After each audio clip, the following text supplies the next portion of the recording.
Sveiciens kulinārijas labirintos. Jums kopā atkal ir Valters, pēc kādas mazas pauzītes. Un šodien stāsts būs par Baltijas pārģiem, par lietu, ko es ļoti mīlu. Uzskatu to par dārziņu karali, kurš diemžēl nav tik pieprasīts varbūt un dažādā savādā ziņā, teiksim, audzēts un kultivēts Latvijā tieši, bet pie mums brīnišķīgo aprīļa mēneša beigu saulīti ir atnākuši arī pārģēji pie mums Teikļu restorānā. Baltijas pārģēji, kāpēc es uzskatu personīgi, tas mans personiskais viedoklis, tie visgaršīgākie, kā ēdama lieta, nevis kā dekoratīva varbūt vai kā dārzenes piedāvājumi, bet kā izcils, es viņu varu salīdzināt droši kā gaisa ēdienu, kā pamatēdienu Baltijas pārģēji. Un šodien arī jums parādīšu plašu, klasiskāko tradicionālo recepti, ko noteikti var mājās pagatavot, un kas viszināmākā ir, ar ko tie Baltijas pārģēji labi garšo, lai jūs varētu arī iepazīstināt un jūs varētu saprast to pamatgaršu. Un pēc tam jau ir daudz receptes, zupas, salāts, strūdeles, kūkas, visas, kas iespējams mums pārģēji. Tā, un ķersimies klāt. Baltais pārģēlis vienīgais pārģēlis, kas būtu jāievēro to, kad mēs viņu mizojam. Sastopami ir arī zaļie, vairāk izplatīti Itālija, Francija, nedaudz arī violēts pārģēļi, bet baltais pārģēlis noteikti ir karalis Vācijā, varētu būt Austrijā, Holandē noteikti. Un es te paskatījos kādas 20-30 gadu latviešu pavāju grāmatas un redzēju, ja pēdējos 50 gadus pie mums nav bijušas receptēs principās pārģēļu ēdienu, tad pirmās Latvijas laikā Baltijas pārģēļi, zaļies pārģēļi ir pilnīgi normāli, jebkurā pavāju grāmatā. Es pieļauju iespējai, ka arī tur pietiekuši daudz ir audzēts, gatavots, un tā nav nekāda jauna delikates, vienkārši 50 gadus pie mums nav bijusi. Tad, ko es pārģēļus mizoju? Es ļoti svarīgi turēt viņu šeit galviņas, augšējās daļas. Augšējā daļa mums ir visgaršīgākā un tā lielākā delikatese, jā.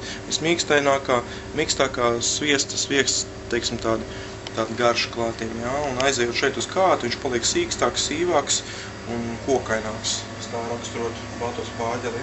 Ļoti svarīgi ir mizot,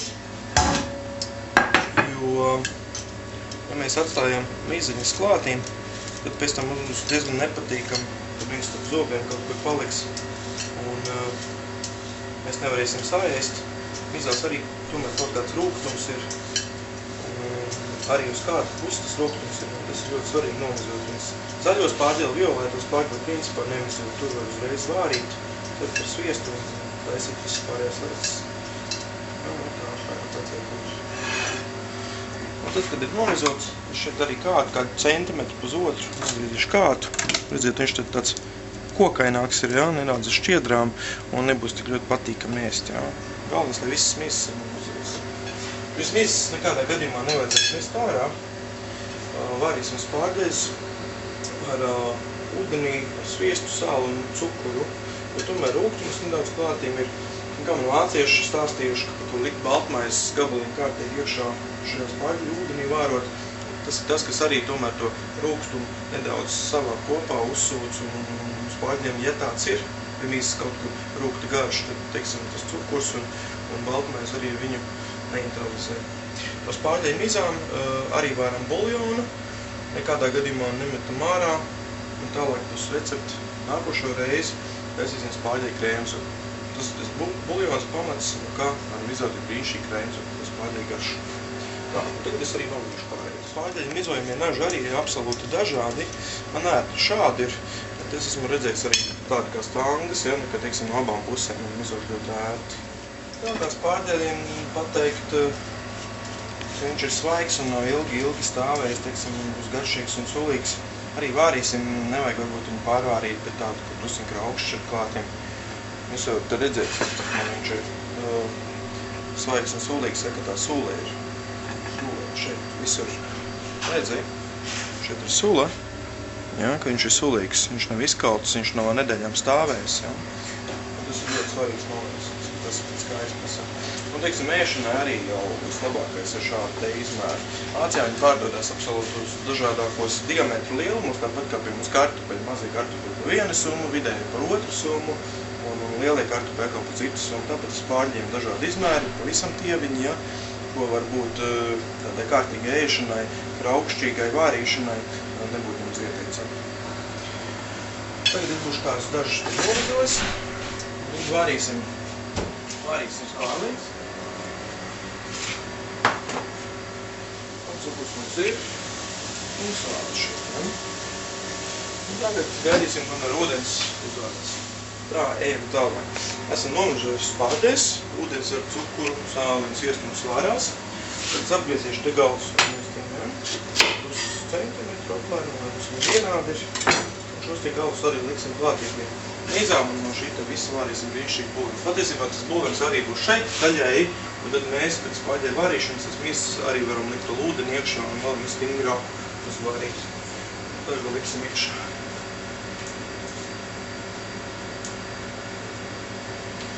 Nākošais moments šo te ļoti klasiskajā receptē, tad holandiešu mērce. Mums būs vajadzīgs olas zeltainums un sviests. Mēs šeit uzliek karstā ūdeni, un karstā ūdens peldē, uztosim olas zeltainumu. Mums ir vajadzīgs sviests. Apmēram te atkal kā ar 100 gramiem, nedaudz vairāk, 120. Es tiks no sviestiņu sildīties, lai viņš man ne tikai izkūst, lēnām uguns novārās, lai tās duļķis apakšā nosēžās, un mēs dabujam pavisam dzidrinātu sviestu. Tas būs ideāls variants priekš holandiešu. Sviestiņus dzidrinājies. Kā var pateikt, ka gatavi viņi vārās mums apmēram minūtes 8-9. Spāģeli šeit ir galvas uz kandaļām. Mēģinām viņu pakustināt, ja? Šis te varētu būt vēl diezgan stingrs, ja viņš kustās līdzi, ja? Kad mēs paņemsim vēl mazāk, šeit ir galvas, un jūs redzat, ka viņš sāk locīties, ja? Pats par sevi ir šeit tā. Principā tā ir tā stadija, kad viņš gatavs kaut droši iekšā nostīm. Tagad gatavosim holandiešu mērci. Mums šeit vajadzīgi kādi 3 olu zeltainumi.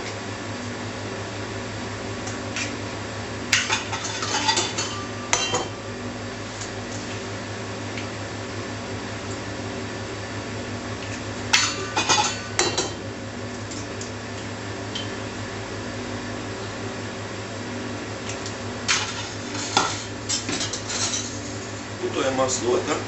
Vairākas metodas, ko sākumā lātīm šeit. Viens no variantiem ir, jā, nedaudz baltvīnu, sausu, nedaudz baltvīnu etiķi. Es pieliešu šeit vīnu. Nedaudz arī citronu sulu. Mums vajag nedaudz skābi.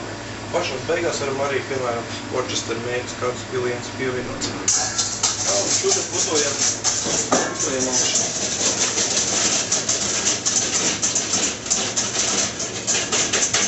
Kamēr olas uzpilst, lēnāk sāk iezēt. Vajag noķert to momentu, lai mums nepāriet kompletā, lai nepaliek mūsu.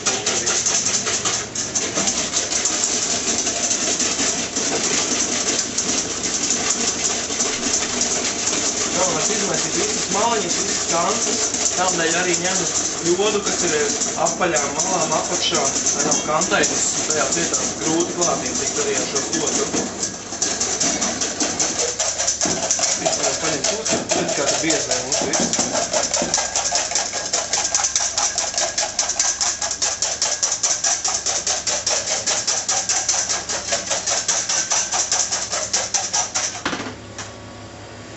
Šī momentā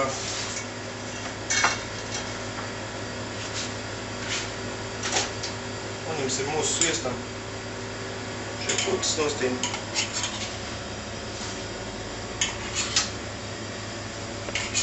Liekas. Izmantosim tikai par dzidro momentu. Varam lēm sviestu klāt.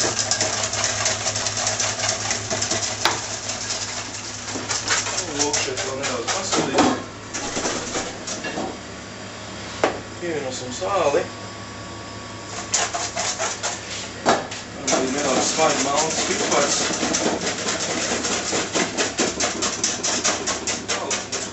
Mērķis ir gatavu. Pārdeļi arī būs izvārījušies. Cukurs, sāls un sviests.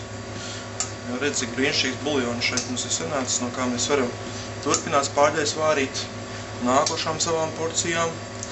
Mēs varam brīnišķīgu zupu, arī brīnišķīgs mērķis taisīt. Tieši tāpat kā ar gaļas buļļonu vai zivju.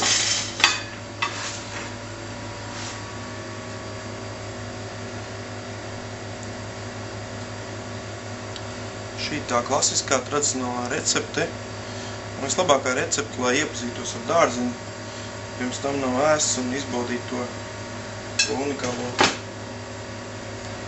garšu, kas mums ir dot.